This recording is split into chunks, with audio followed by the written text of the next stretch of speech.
Hello students, welcome back to my channel Edustupa. जैसा कि आप सभी को पता है कि मैं हर बार के तरह कुछ ना कुछ यूनिक ट्रिक लेकर आपके पास हाजिर होता हूं। आज भी मैं आपके पास एक यूनिक ट्रिक लेकर हाजिर हुआ हूं, जिसको सीख लेने से आपके लिए सिंप्लीफिकेशन चुटकियों का काम हो जाता है। It will be very easy for you to solve any kind of simplification, right. और ये बैंकिंग, एसएससी, डीएसएसबी हर तरीके के एग्जाम में काम आएगा। जैसा कि मैंने इसका पार्ट 1 ऑलरेडी स्टार्ट कर दिया है, जिसमें मैंने C9 ट्रिक के नाम से इसको शुरुआत करी है। आप एक बारी पिछले वीडियो को भी जरूर देख लीजिए, सो दैट आपको पूरी बात क्लियर हो जाएगी। How we apply C9 trick, यानी कि सिंप्लीफिकेशन का रामबाण। बिना कुछ किए, बिना क्वेश्चन को सॉल्व किए आप आंसर चुटकियों में बता सकते हैं, राइट। तो आज हम स्टार्ट करते हैं इसका पार्ट 2। अब देखिए, पार्ट 2 में कुछ कंडीशंस थी जिनके बारे में मुझे बताना था, और C9 के तहत इसको क्यों C9 बोला जाता है और क्या क्या कंडीशंस है, आज हम इस वीडियो में उसको जान लेते हैं। चलिए स्टार्ट करते हैं आज की इस वीडियो को। चलिए अब हम स्टार्ट करते हैं इसके केसेस। केसेस क्या क्या हैं? बेसिकली अगर आपके पास डिनोमिनेटर में, मैं यहाँ पे नोट डाउन कर दे रहा हूं, डिनोमिनेटर, आप ध्यान रखिएगा इस बात को। अगर मान लीजिए डिनोमिनेटर में आपके पास 2 या 5 कुछ भी संख्या आती हो, तो आप जो है 2 के साथ 5 या 5 के साथ 2 को अप्लाई करेंगे। इट मींस अगर मान लेते हैं आपके पास डिनोमिनेटर में 5 लिखा हुआ है, तो आप क्या करेंगे, इसके साथ मल्टीप्लाई करेंगे 2, राइट। तो ऊपर भी मल्टीप्लाई होगा 2। इस बात को ध्यान में रखिएगा। यहां पे कुछ भी लिखा हुआ आपके पास न्यूमरेटर में, न्यूमरेटर के साथ भी वही संख्या मल्टीप्लाई होता है जो डिनोमिनेटर के साथ होता है। तो अगर 5 रहेगा तो 5 के साथ मल्टीप्लाई होगा 2। और ऐसे ही मान लेते हैं न्यूमरेटर में कुछ भी लिखा हो, डिनोमिनेटर में अपॉन में 2 लिखा हुआ है, तो इसके साथ मल्टीप्लाई करेंगे 5, तो ऊपर भी ये मल्टीप्लाई होगा 5। बिकॉज मैथमेटिक्स में ये बैलेंसिंग होता है, जिसे हम लोग कहते हैं मल्टीप्लाई एंड डिवाइड, राइट। तो मल्टीप्लाई करेंगे तो डिवाइड भी करना पड़ेगा, डिवाइड करेंगे तो मल्टीप्लाई भी करना पड़ेगा सेम नंबर से। सो इसका मतलब अगर आपके पास लिखा हुआ है सपोज दिस डैश अपॉन 5, यानी कि डिनोमिनेटर में अगर 5 आ गया है, तो उसके साथ आप मल्टीप्लाई करेंगे ऑलवेज 2, तो ऊपर भी मल्टीप्लाई कर देंगे 2, राइट। ऐसा हमने क्यों किया? 5 2 जा कितना बन जाता है? 10 बन जाता है। और 10 का टोटल मतलब 1 और 0 का टोटल कितना होता है? 1। तो हमें डिनोमिनेटर को ऑलवेज 1 बनाना है, यानी कि उसके टोटल को 1 बनाना है। तो ऐसे नंबर से मल्टीप्लाई करना पड़ेगा जिससे कि वो 1 बन जाए, यानी उसका टोटल 1 बन जाए। ठीक इसी तरीके से इसके नीचे 2 था, तो हमने मल्टीप्लाई कर लिया 5 और 5 से, क्योंकि नीचे करेंगे तो ऊपर भी उसी संख्या से मल्टीप्लाई करना पड़ता है। तो 2 5 का कितना होता है? 10, और 10 का टोटल कितना हो जाता है? 1। तो इसका मतलब इसको भी हमें 5 और 5 से मल्टीप्लाई करना है। सो दैट मीन्स डिनोमिनेटर में अगर 2 लिखा होगा तो आप 5 से मल्टीप्लाई कर लेंगे, और अगर 5 लिखा होगा तो आप 2 से मल्टीप्लाई कर लेंगे। इससे डिनोमिनेटर का पार्ट जो है टोटल 1 बन जाता है, राइट।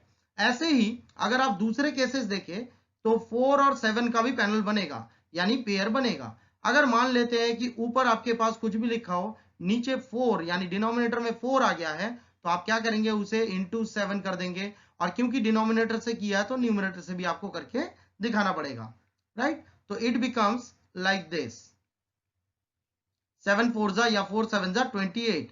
28 का टोटल यानी 2 और 8 का टोटल होता है 10, और 10 मतलब 1 और 0 का टोटल होता है 1। तो नीचे जो है denominator becomes 1। You got my point. ठीक इसी तरीके से अगर आपके पास मान लेते हैं डिनोमिनेटर में 7 लिखा हो, तो आप उसे क्या करेंगे, मल्टीप्लाई बाई 4 कर लेंगे, तो ऊपर भी 4 से मल्टीप्लाई करना पड़ेगा। तो इट बिकम्स क्या, 28, 7 4 जा 28, अगेन 28 मीन्स 2 और 8 मीन्स 10, 10 मीन्स 1, तो डिनोमिनेटर बिकम्स 1। ठीक है, इस तरीके से हमें ये पेयर याद रखने पड़ेंगे। सो पेयर क्या क्या हो गया, 4 के साथ 7, बहुत बेसिक है, बस इसे याद रखिए। 2 के साथ 5, और क्या बनता है, 8 के साथ 8। अगर आपके पास 8 लिखा हुआ है, मान लेते हैं डिनोमिनेटर में आपके पास 8 आ गया है, ऊपर कुछ भी लिखा हो, तो आप उसे ऑलवेज 8 से ही मल्टीप्लाई करेंगे, डिनोमिनेटर को भी और न्यूमरेटर को भी। So it becomes into 8 upon 8 8 जा 64। 64 मीन्स 6 और 4 मीन्स 10, और 10 का मतलब हो गया 1 और 0 मीन्स टोटल हो गया 1, राइट। आप बात को समझ गए। इसका मतलब हमारे पास जो पेयरिंग हुई है वो किस किस चीज की पेयरिंग हुई है, हमारे पास हुई है 2 और 5 पहला पेयर है, दूसरा है 4 and 7, और तीसरा पेयर है 8 और 8। ये हमारे पास तीसरा पेयर आ गया, राइट। अगर 2 होगा तो मल्टीप्लाई बाई 5, अगर 4 होगा तो मल्टीप्लाई बाई 7, अगर 8 होगा तो मल्टीप्लाई बाई 8। ऐसे ही अगर 5 होगा तो मल्टीप्लाई बाई 2, 7 होगा तो मल्टीप्लाई बाई 4, एंड ऑब्वियसली 8 होगा तो 8 से मल्टीप्लाई, जैसा कि बताया गया। ठीक है, तो ये पेयर्स आप ध्यान रखिएगा, ये डिनोमिनेटर में आने चाहिए। डिनोमिनेटर में इस तरीके से हम लोग सॉल्व करके डिनोमिनेटर को ओवर कर देते हैं, यानी 1 आ जाता है तो डिनोमिनेटर हट जाता है। You got my point. चलिए अब आते हैं थोड़ा सा और कंडीशंस में, कुछ और कंडीशंस में। अब ये कंडीशंस क्या है, ध्यान से देखिए, ये बहुत इंपॉर्टेंट पार्ट है, और एक बार आपको अगर ये बात समझ में आ गई ना, तो it's very easy for you to solve any kind of simplification, any. अगर मान लेते हैं डिनोमिनेटर में आपके पास आ गया 3 या 6 या 9, या 9 के जगह 0, क्योंकि C9 ट्रिक का मतलब ये है कैंसिलेशन ऑफ 9, मतलब 9 है तो वो 0 बन जाता है। You got my point. चलिए अब आगे आइए, अगर डिनोमिनेटर में 3 आ गया, 6 आ गया या 9 आ गया, यानी 3 का पेयर आ गया, या फिर 3 के आप कह सकते हैं फैक्टर्स आ गए हैं, तो आपको पहले ही इसे चेक करना पड़ेगा कि इसमें C9 अप्लाई हो सकता है या नहीं हो सकता, right. We have to check first of all कि whether C9 is applicable in this case और नॉट। उसके लिए हमें क्या करना पड़ेगा, आप देख लीजिए। सबसे पहले हमें करना यह पड़ेगा कि अगर नीचे हमारे पास 3 आता है, तो हमें पहले पूरे को, यानी न्यूमरेटर और डिनोमिनेटर को 3 से डिवाइड करना पड़ेगा, यानी पहले न्यूमरेटर को 3 से डिवाइड, देन डिनोमिनेटर को भी 3 से डिवाइड। और करने के बाद अगर आपके पास चेंज हुआ नंबर, यानी कि डिवाइड करने के बाद न्यूमरेटर और डिनोमिनेटर को जो भी चेंजेस आएंगे, अगर वो चेंजेस हमें अलाउ करता हो कि ये C9 इज एप्लीकेबल, देन हम इसमें C9 अप्लाई कर सकते हैं, और एल्स नहीं। अभी इसके बारे में मैं बहुत डिटेल में आप लोगों के साथ आऊंगा आगे क्वेश्चंस में। इसमें जैसे ही हम लोग क्वेश्चंस करेंगे, आपको पूरी बात क्लियर हो जाएगी। It will be very easy for you. और फिर देखिए कितना आसान हो जाता है कोई भी सिंप्लीफिकेशन को करना। चलिए हम एग्जाम्पल में चलते हैं, कुछ एग्जाम्पल्स करेंगे, अभी सारी की सारी बात क्लियर हो जाएगी, राइट। देखिए पहला क्वेश्चन क्या दिया हुआ है आपके पास दिया हुआ है 363% of 36300 minus 20% of 390 equal to 25% of x, right. और हमें यहां पे क्या निकालना है, हमें एक्चुअली में यहां पे x की वैल्यू फाइंड आउट करनी है। हमें यहां पे क्या निकालना है, x की वैल्यू फाइंड आउट करनी है। अब देखिए कितना इजी तरीका है, मैंने अपने प्रीवियस वीडियो में यानी पार्ट 1 में C9 ट्रिक के पार्ट 1 में बता दिया था कि परसेंटेज का, राइट, कोई यूज नहीं होता है, और साथ में मैंने ये भी बोल दिया था डेसिमल का भी कोई यूज नहीं होता है। ठीक है, इन दोनों चीजों का नो इफेक्ट कह सकते हैं, नो यूज कह सकते हैं, राइट। इनका कोई इफेक्ट नहीं होता या इनका कोई यूज नहीं होता है। तो हम क्या करेंगे, 363 आपके पास लिखा हुआ है, आप इसे डायरेक्ट लिख लेंगे। 363 को इस तरीके से लिख लेंगे, देखिए ध्यान से, 3 और 6 मिला के 9 होता है, ये तो बन गया 0, तो ये कैंसिल हो गया। आपके पास बचा कितना, 3। ठीक है, परसेंट को लगाने की भी जरूरत नहीं है, ऑफ का मतलब होता है इनटू, राइट। अब यहाँ पे देखिए अगेन 3 और 6 9 हो गया, ये कैंसिल हो गया, कितना बचा 3, यहाँ पे माइनस 2 और 0 का टोटल होता है 2, परसेंट की कोई जरूरत है नहीं, अभी मैंने बता दिया। ऑफ का मतलब होता है इनटू, और यहाँ पे भी 9 कैंसिल हो जाएगा, तो कितना बचेगा, 3 बचेगा, इज इक्वल टू 2 और 5 का टोटल कितना होता है 7, परसेंट का कोई यूज नहीं है, ऑफ का मतलब into x. You got my point. हमने कुछ भी नहीं किया, हमने सिर्फ जो है टोटल कर लिया है सबका, और जहां पे टोटल 9 बन गया है, 9 की जगह हमने उसे 0 मान लिया, तो जो बच गया बाकी वो नंबर हमने लिख दिए। तो पहले क्वेश्चन में यहाँ पे 363 लिखा हुआ था, ये 3 और 6 मिला के 9 हो जाता है, 9 बिकम्स 0, तो 0 3 बिकम्स 3। इसी तरीके से यहाँ पे भी 3 बचा है, इस तरीके से यहाँ पे 2 बचा है, और यहाँ पे 3 बचा है, और यहाँ पे 2 और 5 का टोटल 7 बचा है। ठीक है, अब आगे सॉल्व करते हैं। 3 3 जा 9 माइनस 2 3 जा 6 is equal to 7 into x means, अभी इसे ऐसे ही रहने दें, राइट। अब देखिए 9 का मतलब 0 होता है, ये कैंसिल हो गया, तो हमारे पास कितना बचा है, हमारे पास -6 बचा है, राइट। और अपॉन में ये क्रॉस होके 7 नीचे आ जाएगा। ठीक है, तो x की वैल्यू हमारे पास कितनी आ गई, -6 अपॉन में 7। अब मैंने जो आपको अभी पीछे केस समझाया था, जिसमें मैंने बताया था कि 4 और 7 का पेयर होता है, यही समझाया गया था। तो अगर आपके पास नीचे 7 आया है, तो इसे किससे मल्टीप्लाई करेंगे, ऑब्वियसली 4 से। तो ऊपर भी 4 से मल्टीप्लाई हो जाएगा, न्यूमरेटर और दोनों डिनोमिनेटर के साथ दोनों के साथ आएगा। इट मीन्स इट कम्स 6 4 जा 24 माइनस का अपॉन 7 4 जा 28 इज इक्वल टू एक्स। अब 28 का मतलब कितना हो जाता है 2 और 8, 2 और 8 का मतलब 10, 10 का मतलब 1। तो नीचे तो बन गया ये सारा का सारा 1 बन गया ये, ठीक है। तो हमारे पास क्या बच गया है, हमारे पास बच गया x is equals to minus का 24, और माइनस का 24 का मतलब हो गया 2 और 4 मीन्स 6, तो ये कितना आ जाएगा माइनस का 6, राइट। अब मैंने अपने प्रीवियस वीडियो में यानी पार्ट 1 में C9 के बताया था कि अगर आंसर आपके पास कभी नेगेटिव में आता है तो उसमें आप ऑलवेज अपने से 9 ऐड कर देंगे, ऑलवेज अपने से 9 को ऐड कर देंगे। तो हमारे पास कितना बचता है x इक्वल टू 3, यानी x की वैल्यू हमारे पास फाइनल कितनी आ गई 3 आ गई। अब हमें आंसर कैसे चेक करना है, हमें ऑप्शन से चेक करना होता है। ऑप्शन में जिन सबका टोटल 3 बन जाएगा वही आपका आंसर है। इट मीन्स जैसे कि आप देखिए 3 और 6 9 बन जाएगा, इसे कैंसिल कर दे 0 हो जाता है, ठीक है। अब देखिए 5 और 7 मिला के होता है 12, 12 और 4 मिला के होता है 12 और 4 मिला के होता है 16, 16 और 6 मिला के होता है 22, 22 का मतलब क्या हो गया 4, ठीक है। और हमें यहाँ पे आंसर में कितना है 3, इसका मतलब ये ऑप्शन आंसर नहीं है। ठीक है, ऐसे ही आप इसे भी चेक करें, आपको पता लग जाएगा। देखिए 2 और 7 हो गया 9, कैंसिल कर दीजिए। 5 और 8 मिलाकर कितना होता है 13, 13 और 6 होता है 19, 19 और 4 होता है 23। सो 23 का मतलब कितना हो जाता है 2 और 3, 23 का मतलब कितना हो जाता है 2 और 3 मतलब 5, तो ये भी आंसर नहीं है। ऐसे ही इसे भी चेक कर लेते हैं, देख लेते हैं आता नहीं आता। 7 और 2 9 हो गया, कैंसिल कर दीजिए। 5 और 4 9 हो गया, इसे भी कैंसिल कर दीजिए। कितना बचा है 4 और 6 10, 10 का मतलब कितना हो जाएगा 1, तो ये भी नहीं है। इसका मतलब क्लियर है कि डी ऑप्शन ही आपका आंसर है। आप चाहे तो चेक कर लीजिए।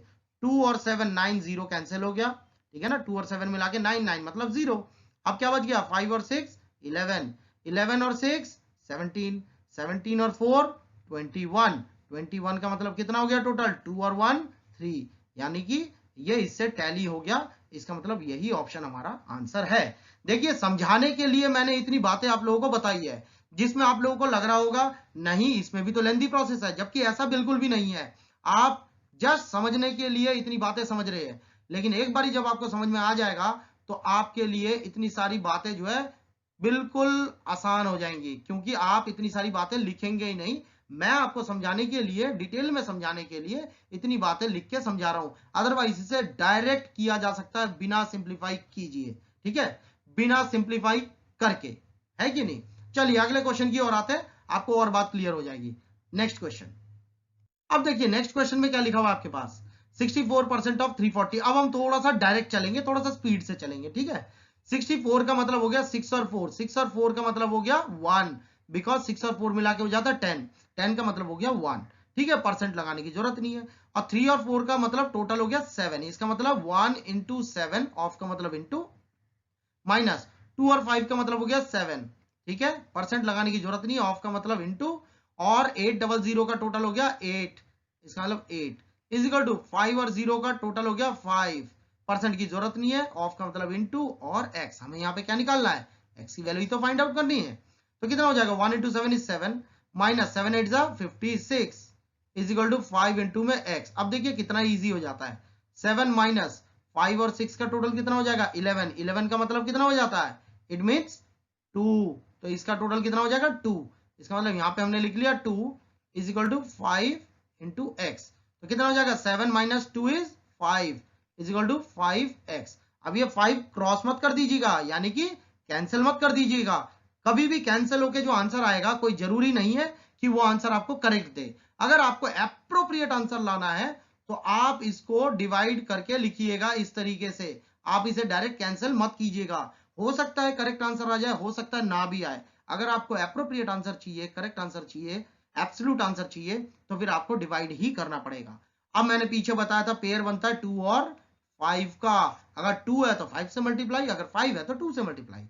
यहाँ 5 है डिनोमिनेटर में तो हम क्या करेंगे 2 से मल्टीप्लाई कर देंगे लाइक दिस। तो हमारे पास कितना आ जाएगा 5 2 10 अपॉन में 5 2 10 इज इक्वल टू x। अब 1 और 0 का टोटल कितना होता है 1 होता है, इसका मतलब डिनोमिनेटर में 1 लिखने की जरूरत नहीं है। सो हमारे पास फाइनली x इक्वल टू कितना आ गया 1 और 0 का टोटल 1, यानी x की वैल्यू हमें कितनी पता लग गई 1। अब हम देखते हैं ऑप्शन में किसका 1 बनता है, जिसका बनेगा वही हमारा आंसर है। अब देखिए ऑप्शन में पहला क्या लिखा हुआ है 433.7, मैंने कहा डेसिमल का कोई यूज नहीं है, उसको अप्लाई करने की जरूरत नहीं है।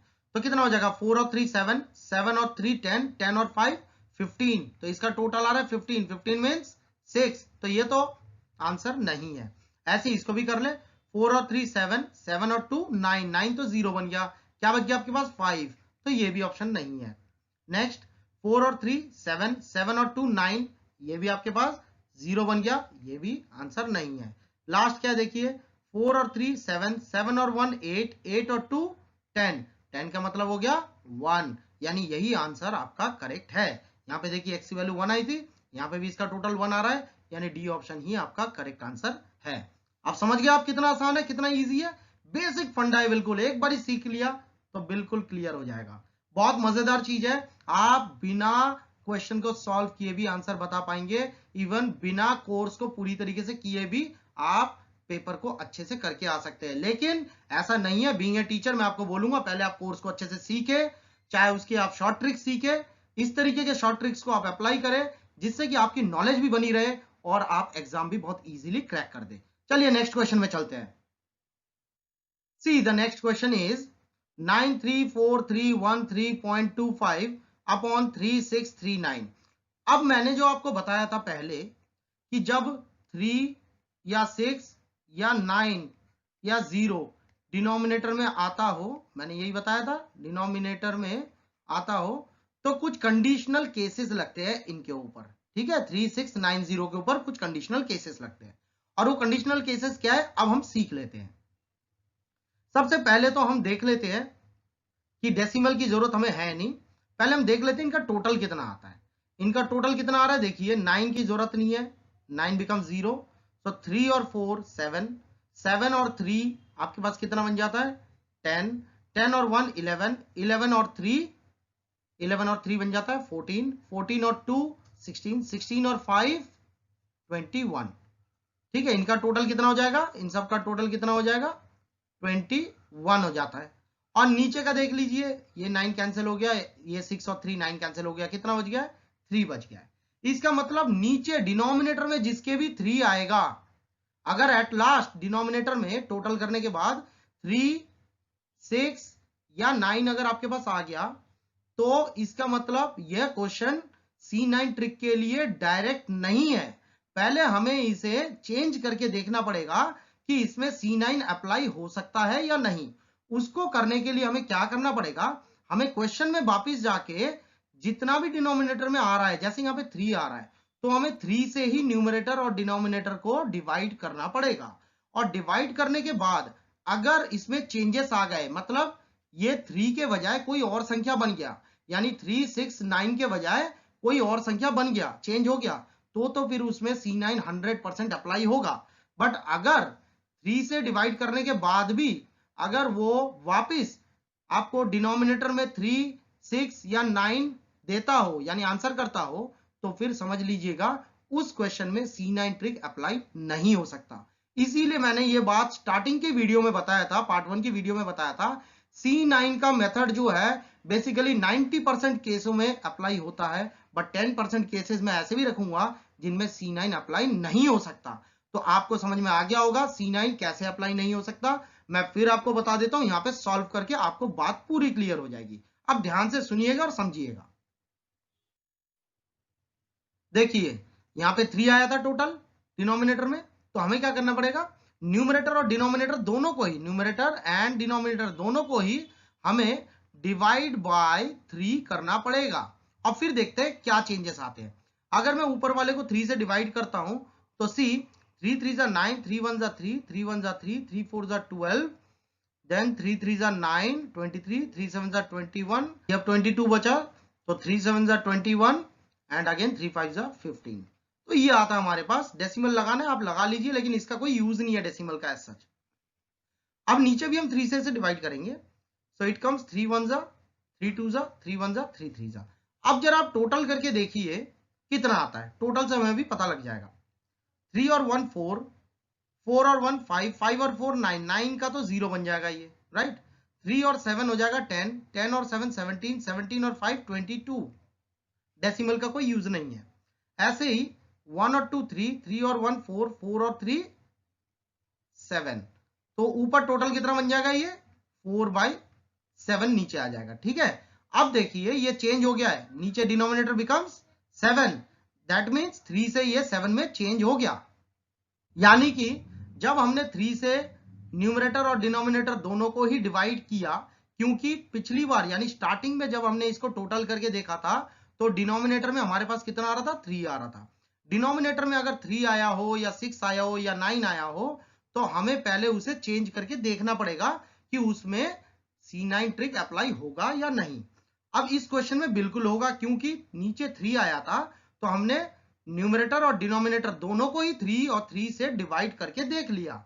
डिवाइड करके देखने के बाद डिनोमिनेटर जो है वो चेंज होकर हमारे पास टोटल कितना आ गया, 7 आ गया है। तो इसका मतलब इसमें 100% C9 एप्लीकेबल है। तो आगे हम इसे सॉल्व करेंगे तो हमारे पास आंसर बिल्कुल आएगा। लेकिन अगर मान लीजिए कि इसे 3 से डिवाइड करने के बाद डिनोमिनेटर में तो भी 3, 6 या 9 बचता तो इसका मतलब क्या हो जाता, उस क्वेश्चन में हम लोग C9 ट्रिक को अप्लाई नहीं कर सकते हैं। इसीलिए मैंने बोला था स्टार्टिंग में कि 10 में से 9 क्वेश्चन 8 क्वेश्चन तो पक्के आपके सॉल्व हो जाएंगे। हो सकता है 1 या 2 क्वेश्चन जिसमें C9 ट्रिक अप्लाई ना भी हो, राइट। तो आप इसे जानिए, it's very easy and very good, तो आपके एग्जाम में बहुत हेल्प होगा। अब जो है इसे अब आगे हम सॉल्व कैसे करेंगे देख लीजिए। एक बात और यहाँ पे जान के रखिए, यहाँ पे डिनोमिनेटर में स्टार्टिंग में टोटल करके 3 आया था, इसीलिए मैंने 3 से ही न्यूमरेटर और डिनोमिनेटर दोनों को डिवाइड किया। अगर मान लीजिए यहाँ पे 3 के बजाय 6 आ जाता तो मैं न्यूमरेटर और डिनोमिनेटर दोनों को ही 6 से डिवाइड करता और फिर चेक करता कि नीचे डिनोमिनेटर जो है 3, 6, 9 में से कोई नंबर रहा तो नहीं है, यानी चेंज हो गया है। अगर चेंज हो गया है 3, 6, 9 के अलावा कोई और संख्या आ गई है, जैसे यहाँ पे 7 आ गया है, तो फिर C9 ट्रिक एप्लीकेबल है, अदरवाइज वो एप्लीकेबल नहीं होगा, राइट। चलिए अब आगे हम चलते हैं, इस क्वेश्चन को अब आगे कैसे करेंगे देख लेते हैं। तो हमारे पास क्या आ गया, फाइनली इसका टोटल 4/7 आ गया है। अभी मैंने बताया था कि 7 के साथ पेयर क्या होता है, 4 का पेयर होता है डिनोमिनेटर में। तो अब इसे क्या करेंगे, हम इसे मल्टीप्लाई बाय 4 कर देंगे, तो ऊपर भी मल्टीप्लाई बाय 4 करना पड़ेगा। क्यों, क्योंकि 7 4 28 और 28 का मतलब कितना हो जाएगा, नीचे 1 हो जाएगा, और 4 4 16 ऊपर का कितना आ जाएगा 16, 16 का मतलब 1 और 6, 1 और 6 का मतलब टोटल आ रहा है मेरे पास 7। तो मेरे पास ऑप्शन में जिस ऑप्शन में 7 आएगा टोटल वही मेरा आंसर होगा। अब देखिए कितना इजी है, ध्यान से देखिएगा। 2 और 6 8, 8 और 5 13, 13 और 2 कितना हो गया 15, 15 और 5 20, 20 का मतलब टोटल हो गया 2। तो ये तो आपके पास ऑप्शन आंसर नहीं है। अगेन आगे बढ़ते हम लोग, देखिए 7 और 2 मिला के 9 हो जाता है, इसे यही कैंसिल कर दीजिए। 5 और 5 10, 10 और 5 15, 15 का मतलब टोटल कितना हो गया आपके पास 6, तो ये भी ऑप्शन आपका आंसर नहीं है। आगे चलते हैं, 2 और 5 7, 7 और 2 9, 9 और 5 कितना हो जाता है 14, 14 का मतलब टोटल कितना हो गया 5, तो ये भी ऑप्शन आपका आंसर नहीं है। तो लास्ट वाला यानी ऑप्शन आपका आंसर होना चाहिए। 7 और 2 को पहले कैंसिल कर लेते हैं, 9 होता है जो कि 0 बन जाएगा। 5 और 6 11, 11 और 5 कितना हो जाता है 16, 16 का मतलब टोटल हो गया 7, यानी यही ऑप्शन हमारा आंसर है। तो यहाँ पे हमारे पास 7 आया था, इसका मतलब यहाँ पे भी टोटल इसका 7 है, इसका मतलब डी ऑप्शन ही हमारा आंसर है। मुझे समझाने के लिए इतना समय लगा, अदरवाइज ये 10 सेकंड का काम है, 10 सेकंड में आपका आंसर तैयार है। इतने बड़े डिवीजन को आप 10 सेकंड में आंसर कर सकते हैं एग्जाम में भी, राइट। चलिए अब आगे हम बढ़ते हैं। अब इस क्वेश्चन में देखिए, इस क्वेश्चन में भी बात जानने की है। मैंने जानबूझ के इस क्वेश्चन में ऑप्शन नहीं दिया है, क्यों नहीं दिया अभी आपको पता लग जाएगा। देखिए पहले हम इसका टोटल कर लेते हैं, यहाँ पे 9 कैंसिल हो जाएगा, देन क्या आ जाता है हमारे पास 5 और 8, 5 और 8 बिकम्स 13, 13 और 7 20, 20 और 4 24, 24 और 5 29, 29 का टोटल कितना हो जाएगा हमारे पास, 9 तो कैंसिल हो जाएगा, सिर्फ बचेगा 2, राइट। और नीचे देखिए 9 कैंसिल हो जाएगा, कितना आ गया 3 आ गया। इसका मतलब हमारे पास कितना बच रहा है 2/3। अब डिनोमिनेटर में देखिए क्या बच रहा है 3 बच रहा है ना, मैंने अभी पिछले क्वेश्चन में भी समझाया था 3, 6, 9 या 0 अगर नीचे कुछ भी बचेगा तो फिर हमें पहले उसे चेंज करना पड़ेगा, और चेंज करने के बाद अगर डिनोमिनेटर चेंज हो गया यानी 3, 6, 9 में से कोई और संख्या आ गई, यानी कि 3, 6, 9 के बजाय कोई और संख्या में चेंज हो गया, जैसे पिछले सम में हमारे 7 आ गया था तो उसे हमने सॉल्व कर दिया था, ठीक उसी तरीके से ये भी सॉल्व हो जाएगा। लेट्स चेक कि अगर हम इसे डिवाइड करने के बाद अगर डिनोमिनेटर में 3 के बजाय कोई और संख्या आ जाती है, यानी 369 के बजाय कोई और संख्या आ जाती है, तो फिर इसे भी हम C9 अप्लाई कर पाएंगे। Let's check.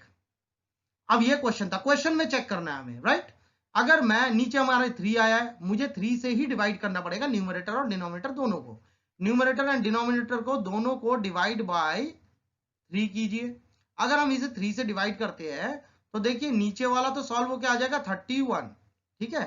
अब ध्यान से देखिए 3 और 1 का टोटल हो जाएगा 4, तो ये तो एप्लीकेबल है। नीचे 4 हो गया है यानी कि 369 में नहीं रहा, तो ये तो एप्लीकेबल है यहाँ पे। तो इतना तो पता लग रहा है डिनोमिनेटर से कि यस C9 एप्लीकेबल हो जाएगा। अब ऊपर भी जरा देख लेते हैं, 3 से डिवाइड होता नहीं होता। तो जब हम इसे 3 से डिवाइड करेंगे so it becomes 3 3s are 9, 3 1s are 3, 3 9s are 27, 3 5s are 15, 3 8s are 24, 3 1s are 3। अब ये डेसिमल में आ जाता है यहाँ पे, यानी कि देखा जाए तो यहाँ पे ये जो है 3 से एप्लीकेबल नहीं है, यानी कि can not be divisible by 3। तो न्यूमरेटर यहां पे यूं लिख सकते हैं, numerator can not be divisible by 3। तो इसका मतलब ये हो गया कि here we can not apply C9 trick. जैसा कि मैंने आपको बताया था कि डिनोमिनेटर में तो क्लियर होना ही चाहिए, साथ में न्यूमरेटर में भी आपके क्लियर होना चाहिए था, यानी कि ये डिवाइड होना चाहिए था, लेकिन ये पूरी तरीके से डिविजिबल नहीं हुआ। अगर ये ऊपर डिविजिबल हो जाता पूरी तरीके से 3 से, तो डेफिनेटली इसमें हम लोग C9 ट्रिक अप्लाई कर पाते, क्योंकि नीचे ये ऑलरेडी 4 में चेंज हो गया था, तो ऊपर सिर्फ डिवाइड होना जरूरी था। अगर न्यूमरेटर पार्ट इसका 3 से पूरी तरीके से डिविजिबल हो जाता बिना डेसिमल के, तो फिर हम यहाँ पे C9 को अप्लाई कर पाते, और एल्स यहाँ पे हम C9 को अप्लाई नहीं कर सकते, क्योंकि न्यूमरेटर पूरी तरीके से 3 से डिविजिबल नहीं हो रहा है। लेकिन हाँ, डिनोमिनेटर जरूर 3 से डिविजिबल होने के बाद 4 आंसर दे रहा था, जो कि एप्लीकेबिलिटी में आ जाता, लेकिन न्यूमरेटर 3 से डिविजिबल ना होने की वजह से हम यहाँ पे C9 को पूरी तरीके से अप्लाई नहीं कर सकते हैं। तो आपको ये बात समझ में आ गई होगी कि C9 कहां पे अप्लाई किया जा सकता है और कहां पे नहीं किया जा सकता, राइट। चलिए एक और इंपॉर्टेंट क्वेश्चन ले लेते हैं, तो बात थोड़ी सी और क्लियर हो जाएगी। सी, अब हमारे पास स्क्वायर रूट में क्वेश्चन दिया हुआ है, और स्क्वायर रूट के क्वेश्चन को कैसे सॉल्व करेंगे देखिए। देखने में कितना बड़ा सवाल लग रहा है, लेकिन इसे हम चुटकियों में कर देंगे। आप सीख लीजिए और इसे अप्लाई करना शुरू कर दीजिए प्रैक्टिकली अपने क्वेश्चंस में, अपने एग्जाम में आप इसे अप्लाई करना सीख ले, शुरू कर दे, और पार्ट 1 को डेफिनेटली सब देख ले, आपको मजा आ जाएगा। आपकी सिंप्लीफिकेशन चुटकियों में होना शुरू हो जाएगा और एग्जाम आपके लिए बाएं हाथ का खेल हो जाएगा। आई एश्योर यू, मैं इसी तरीके के टॉपिक लाता रहता हूं और लाता रहूंगा आपके पास। बस आप मेरे चैनल को सब्सक्राइब करके और जुड़े रहिएगा मेरे से, और आपको सारी बातें टाइम टू टाइम पता लगती रहेंगी। चलिए इस क्वेश्चन को भी फटाफट बताते कैसे होगा। Let's take this question. See, decimal का कोई यूज नहीं है, 2 और 4 का टोटल हो गया 6, राइट। 2 और 4 का टोटल हो गया 6, तो 6 की पावर 6 प्लस यहाँ पे 9 मीन्स 0, और 0 को किसी भी चीज से आप मल्टीप्लाई करेंगे, इससे मल्टीप्लाई करेंगे तो वो 0 ही आएगा, तो यहाँ पे हमने 0 लगा लिया। आगे 2 और 4 का टोटल हो गया अगेन 6, 6 की पावर 4, ओके, अपॉन में अगेन 2 और 4 का टोटल हो गया 6, 6 की पावर 4 प्लस, अब यहाँ पे आते हैं, हमारे पास क्या लिखा हुआ है देखिए, 5 और 6 सॉरी 5 और 7 12, 12 और 6 18, 18 का मतलब हो गया 9, और 9 का मतलब होता है 0, तो 0 को इससे मल्टीप्लाई करेंगे तो यहाँ पे भी 0 ही आएगा, प्लस 9 का मतलब 0 होता है, यहाँ पे हमने 0 लिख लिया, और ये पूरे के पूरे स्क्वायर रूट को हमने यहाँ पे अप्लाई कर दिया। अब देखिए कितना शॉर्ट हो गया, ये कितना इजी हो गया। अब 6 की पावर 6 का मतलब क्या होता है, 6 की पावर 6 का मतलब हो गया 6 को 6 बारी मल्टीप्लाई करना है, यानी इस तरीके से मैं जस्ट समझाने के लिए लिख रहा हूं, एक बार आप समझ जाएंगे तो लिखने की जरूरत नहीं है। 6 6 जा 36, 6 6 जा 36, 6 6 जा 36, सो 3 और 6 का टोटल हो गया 9, 3 और सॉरी यहाँ पे 36 आएगा, 3 और 6 का टोटल हो जाएगा 9, 3 और 6 का टोटल हो जाएगा 9, और 9 का मतलब होता है 0, 0 0। इसका मतलब इसका आंसर कितना आ जाएगा 0 प्लस 0 प्लस इसका भी आंसर इसका मतलब 0 ही आएगा 6 की पावर 4 का अपॉन में यहां पे ये भी 0 हो जाएगा प्लस 0 और स्क्वायर रूट लगा दीजिए। तो हमारे पास फाइनली आंसर क्या आ गया 0। हमारे पास फाइनली आंसर क्या आ गया है 0। अब आप ऑप्शन में देख ले किसका आंसर 0 है। अगर आपको लगता है, ध्यान से समझिएगा, यहाँ पे बहुत ट्रिकी बात है। अगर आपको लगता है कि डी ऑप्शन आपका आंसर है तो नहीं, ये 0 आंसर नहीं होगा। क्यों? क्योंकि यहाँ पे स्क्वायर रूट की बात हो रही है, यहाँ पे स्क्वायर रूट की बात हो रही है। तो स्क्वायर रूट जब भी दिया हो, ध्यान रखिएगा इस बात को कि कौन सा वाला आंसर होगा। मैं आपको बता देता हूं, ये वाला ऑप्शन आपका आंसर होगा सी वाला। कैसे मैंने बताया, देखिए पॉइंट तो हट जाएगा, तो 2 और 4 का टोटल कितना हो जाएगा 6। ठीक है 6, और 6 का स्क्वायर क्या होता है, स्क्वायर रूट बोला है ना, तो आंसर को स्क्वायर जरूर कर लीजिएगा। तो 6 का स्क्वायर कितना हो जाता है, दैट कम्स 36, और 36 का मतलब क्या हो जाता है 3 और 6 मतलब 9, और 9 का मतलब हो जाता है 0। तो इसका मतलब आपको जो भी ऑप्शन दिया होगा उसका टोटल करके उसे स्क्वायर जरूर करना है, अदरवाइज आपके पास आंसर नहीं आएगा।